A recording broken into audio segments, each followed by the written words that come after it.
शेर की तरह बदलने वाली पप्पी। एक जंगल था।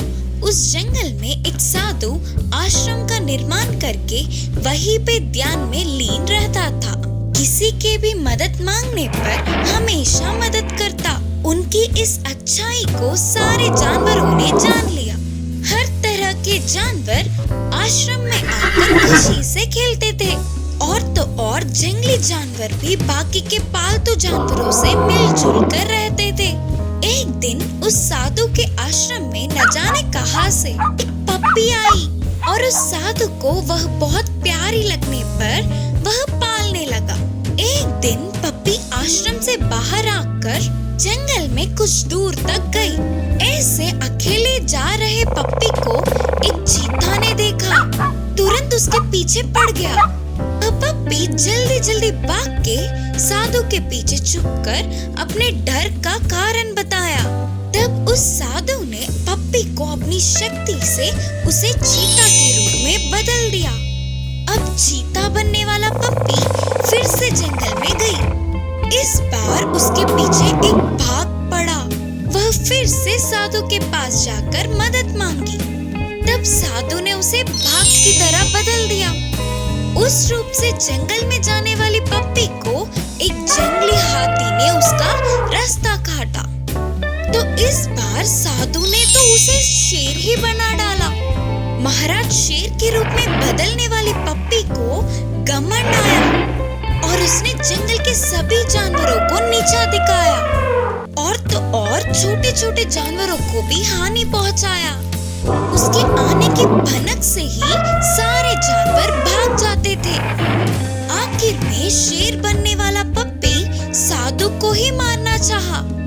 यह बात अपनी तपस्वी शक्ति से जानने वाला साधु उसे फिर से पहले की पप्पी की तरह बदल दिया और तुरंत उसे आश्रम से भी भगा दिया। इस कहानी से हमें यह सीख मिलती है कि हमारी भलाई चाहने वालों की बुराई हमारा ही नष्ट होगा। मगरमच्छ के आंसू।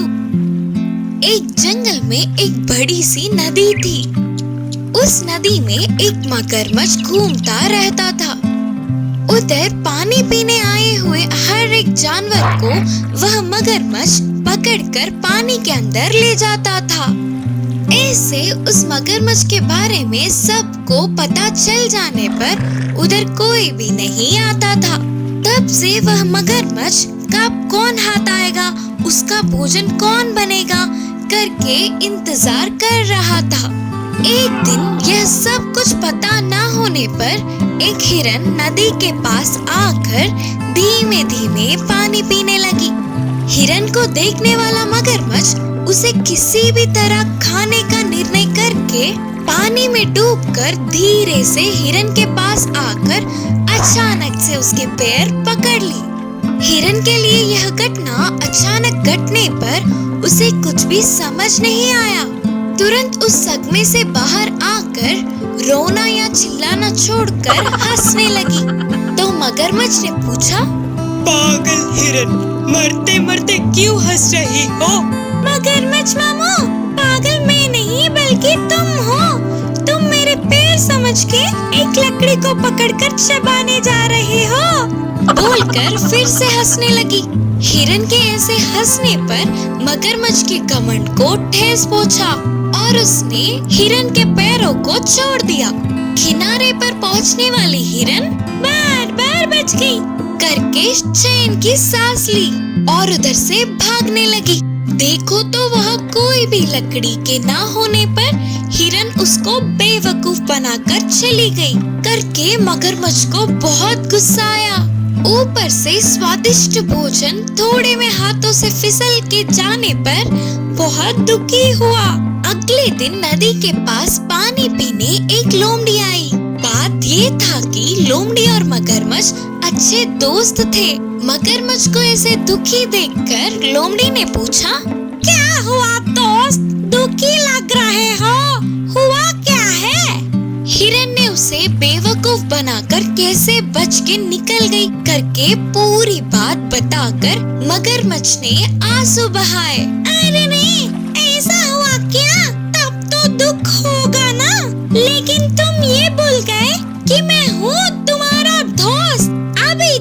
उस हिरन को बातों में फंसाकर इधर ले आऊंगा, बोला लोमड़ी।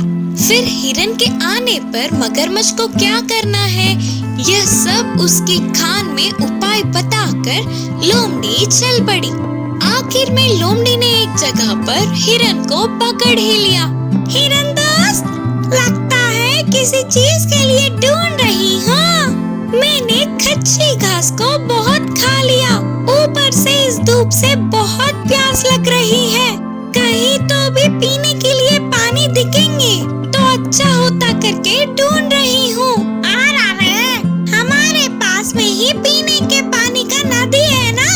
ना बाबा ना, उस नदी में मगरमच्छ है। हाँ तुमने सही कहा, लेकिन वो तो कल की बात थी।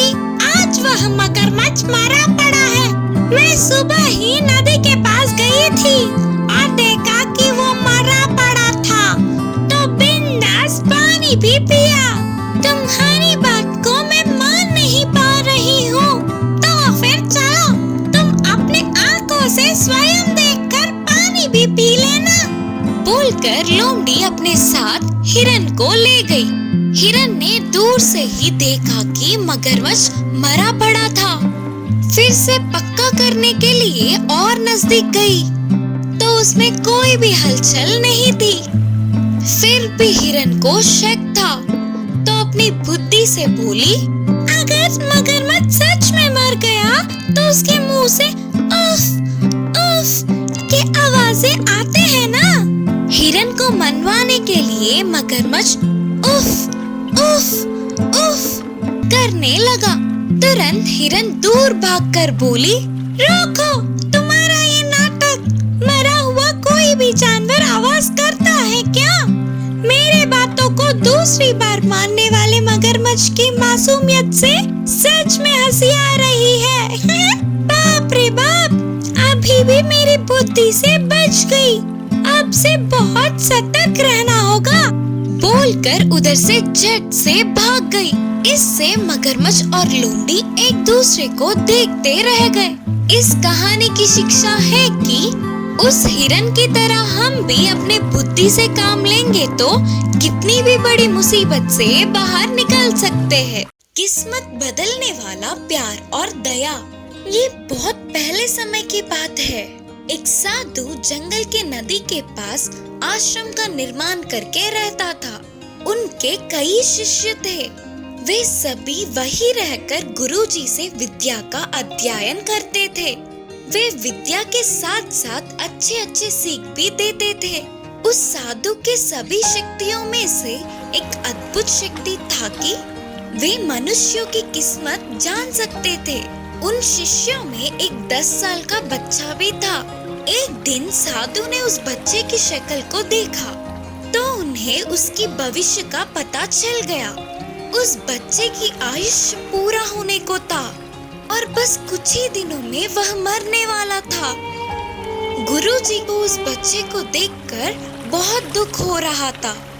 वह बहुत ही अच्छा बच्चा था, ऊपर से सब कुछ एक ही बार में याद करने वाला था। न जाने क्यों अच्छे को ही वह भगवान जल्दी अपने पास बुला लेता है, करके सोचता हुआ अंदर ही अंदर रोने लगा।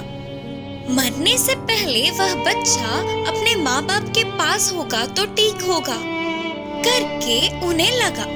इसीलिए साधु ने उस बच्चे को बुलाकर कहा, बेटा अब थोड़े दिनों के लिए छुट्टी लेकर अपने घर जाओ। जितने चाहे उतने दिन अपने माता पिता के साथ खुशी से बिताना। वापस आने की कोई जल्दबाजी मत करना, करके समझाते हुए घर भेजा।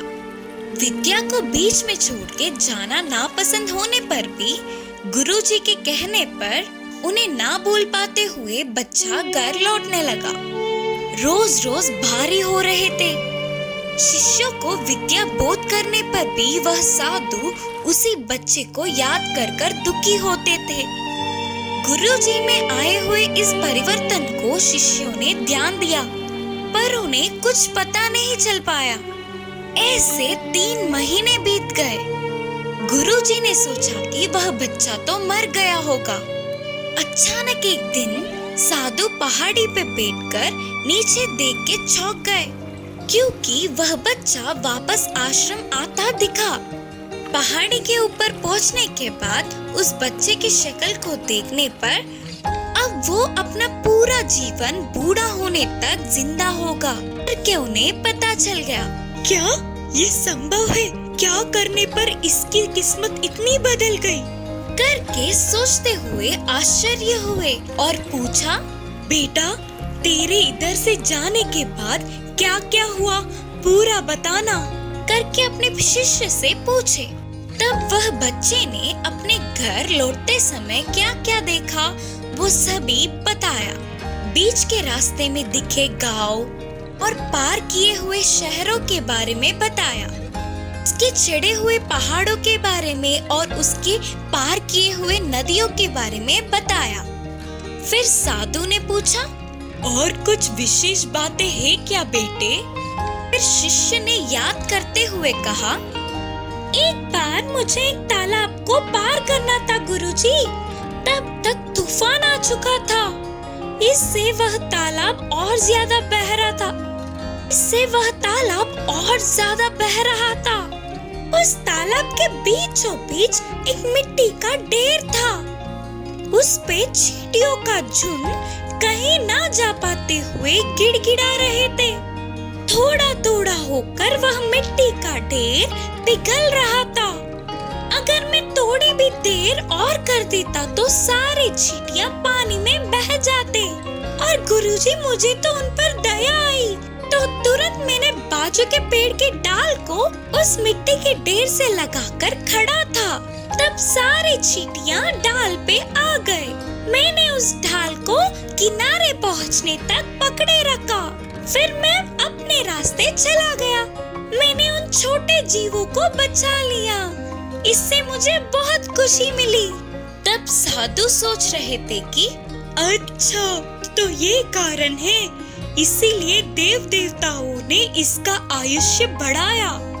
करके साधु समझ गए। इस कहानी से यह शिक्षा मिलती है कि हमारी किस्मत हमारे हाथों में ही होती है। राक्षस और बंदर की कहानी। एक जंगल में एक राक्षस रहता था। नजर में आए हर एक जानवर को मार के खा जाता था। इस तरह जंगल के जानवरों की संख्या कम होती जा रही थी। एक दिन जंगल के सभी जानवर इकट्ठा हुए। राक्षस को दिन में एक ही जानवर को भोजन की तरह बेचने का निर्णय किया। इसके लिए राक्षस भी मान गया। तब से हर रोज एक जानवर को राक्षस के लिए भोजन बनाकर बेचते थे। एक दिन एक बंदर की बारी आई। बंदर एक लकड़ी की बोरी सिर पे बांधकर नाच के खेलते हुए राक्षस के पास चल पड़ी। अरे नाचो नाचो नाचो नाचो नाचो वीरे नाचो, नाचो नाचो नाचो नाचो प्यारे नाचो। ऐसे निर्भय होकर जा रहे बंदर को देखकर बाकी के सारे जानवर चौंक गए। बंदर जाके राक्षस के सामने निडर होकर खड़ा हुआ। यह देख राक्षस ने पूछा, ओए बंदर, मुझे देखते ही जंगल के सभी जानवर डर के कांप जाते हैं। तू क्यों इतना घमंड से खड़ा है रे? बोलकर डराने की कोशिश करते हुए चिल्लाया, महानुभाव, आपके जैसे महानों का भोजन बन के आना मेरा सौभाग्य है। पर मेरा एक संदेह है। क्या है वो? बंदर उसके लाए हुए लकड़ियों को फैलाकर भड़काते हुए बोला, आप इतने बहादुर राक्षस हो, आपको आग से डर लगता है करके जंगल में सभी जानवरों का मारना है। ये सच है क्या? किसने बोला? मुझे किसी आग वाग से डर नहीं लगता। अच्छा, तो फिर इस आग में कूदकर आपके धैर्य साहस दिखाइए ना। अपने आप पर बड़ाइयाँ देने वाला राक्षस अब कुछ न कर पाते हुए आग में कूद गया और तुरंत मर गया। यह देख बंदर खुशी से नाचने लगा और बाकी के सभी जानवरों ने बंदर की तारीफें की। इस कहानी की शिक्षा है कि अपनी बुद्धि से किसी भी कष्ट से बाहर निकल सकते हैं।